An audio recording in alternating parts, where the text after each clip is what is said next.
guest is Paul Barrett, the author of the new book, Glock, The Rise of America's Gun, and it charts how the Glock started off as a gun manufactured in Austria by somebody who wasn't even a gun manufacturer. It was used by the Austrian army and then became very popular in the United States among law enforcement agencies, in movies, and on the street. So, Gaston Glock, the founder, the creator of the Glock, the head of the company, survived an assassination attempt when he was in his 70s. What year was this? That was 1999, and this points to the fact that on top of all the other fascinating aspects of the gun, the technology, the marketing, Glock has, since relatively early on, been a company shot through with intrigue, recrimination, accusations of wrongdoing, and in the 90s that culminated in this incident that you referred to. Glock came to suspect that a guy he hired, a Luxembourg financier named Charles Everett, his nickname was Panama Charlie because he did a lot of business setting up paper corporations in Panama. He had been hired to set up shell corporations in a big, complicated international structure for Glock as a way of minimizing taxes. But then Gaston Glock came under the impression that Panama Charlie was also stealing from him, that some of those shell corporations might have been set up for Panama Charlie's benefit. So he came to Luxembourg to confront his financier, and the financier arranged for them to look at a brand new car in an underground parking garage, and when they went to look at this new sports car, an assassin jumped out of the shadows and attacked Gaston Glock, and it turned out this assassin had been hired by Charles Everett. The very odd thing about the whole thing was that rather than trying to shoot Gaston Glock, you'd think he'd go after a firearm industrialist by shooting him, he hit him on the head with a rubber mallet. The scheme seems to have been to have set up a situation where it would look like Gaston Glock had fallen down a flight of stairs and that his death had not involved some type of wrongdoing. What they didn't calculate for was the fact that Gaston Glock, 70 years old at the time, was a very ornery old bird, and he fought back. And when the cops arrived not too long afterwards, the assailant and his victim were both kind of semi-conscious on the floor of the garage, and the hitman, who, by the way, just for fun, was a former French legionnaire and former professional wrestler, was taken into custody, sentenced to prison, as was the guy who arranged the hit, and Charles Everett, the former financier, is still in prison today in Luxembourg as a result of this failed and somewhat goofy assassination attempt. Well, the assassination attempt led to investigations of Glock's finances because it was his financial advisor who ordered the hit, and they discovered all these shell companies. So how did that affect the company?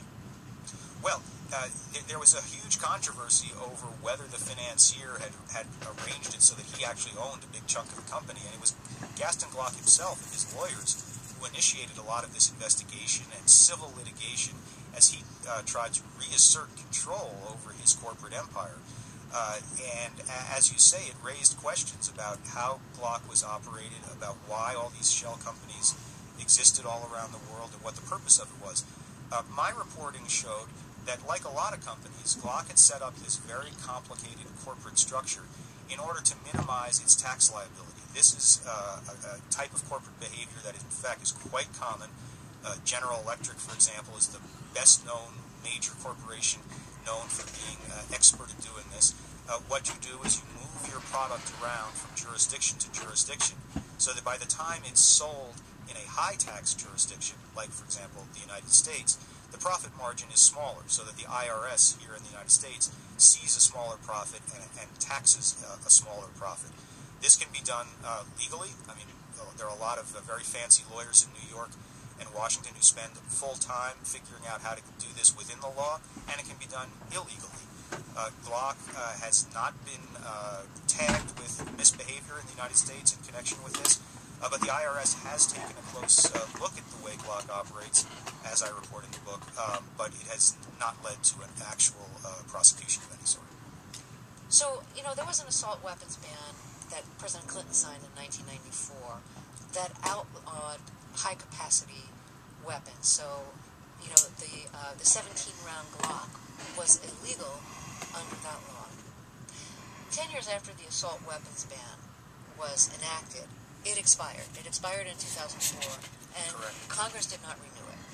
which is why Jared Loughner was able to buy the high-capacity magazine gun that he used in Tucson in the shooting that injured Gabrielle Giffords, who That's right. just resigned her position in Congress, who said that she You've got needed that to just exactly focus right. on her recovery. So you're very skeptical that Democrats will be able to pass any gun control legislation if they haven't passed it in the wake of that Tucson shooting. Yes, and it's not just in the wake of the Tucson shooting. I mean, you can go all the way back to the terrible events at Columbine, the school shootings that captured so much attention back in 98, 99.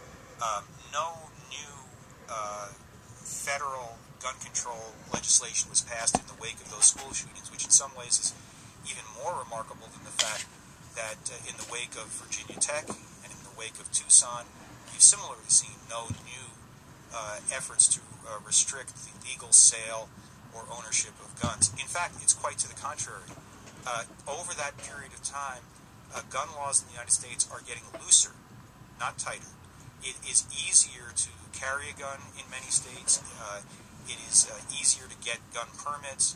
And we've now had a Democratic president for 3+ years, and he's said barely a word about gun control one way or the other. So I think it's very fair to say that for a variety of reasons, and we can talk about those if you wish, the gun control debate has really been won for the moment by the NRA and by the industry that it cooperates with, and by those people who are in favor of widespread civilian ownership of guns. One thing you mentioned in your reporting is that, Gabrielle Gifford used to carry a Glock, and she hasn't, at least as of yet, spoken in support of gun control. That is correct. Since the shooting, she has remained silent on that issue. It's also correct that she owned not just a Glock, but she owned the precise model that the killer in Tucson used, the Glock 19.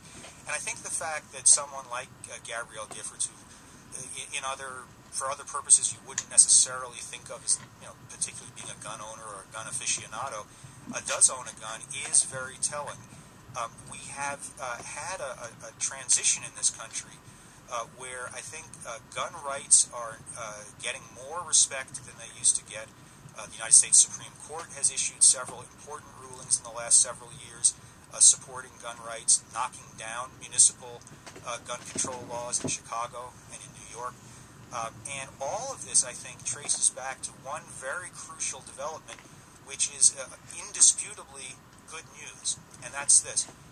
While crime rates were rising from the early 1960s through the early 1990s, adding a lot of punch and credibility to the argument that more guns means more crime, and providing a very strong argument, at least on the surface, to gun control proponents that we're a nation in the grip of rising violent crime. Since 1993, crime rates in the United States have been going down. They went down dramatically across the 1990s and have continued to fall into the 2000s. Meanwhile, we don't have fewer guns in the United States. We have, of course, more guns, because every year millions are produced and sold. So the reality of falling crime rates has taken a lot of the air out of the gun control movement. And this is a very fascinating development, which I think liberals, Democrats, and people who are professional gun control advocates have not really come to grips with. If there's an argument about guns, it really has to shift. It has to be adjusted to take into account the fact that crime levels in a place like New York are now back to where they were in the late 1950s. I mean, New York is a much safer city. That's not because there are fewer guns on the street. Our gun laws haven't changed. So people need to think about these things in a different light, whatever your partisan view is. If you're just joining us, my guest is Paul Barrett. He's the author of the new book, Glock, The Rise of America's Gun. Let's take a short break here, then we'll talk some more. This is Fresh Air.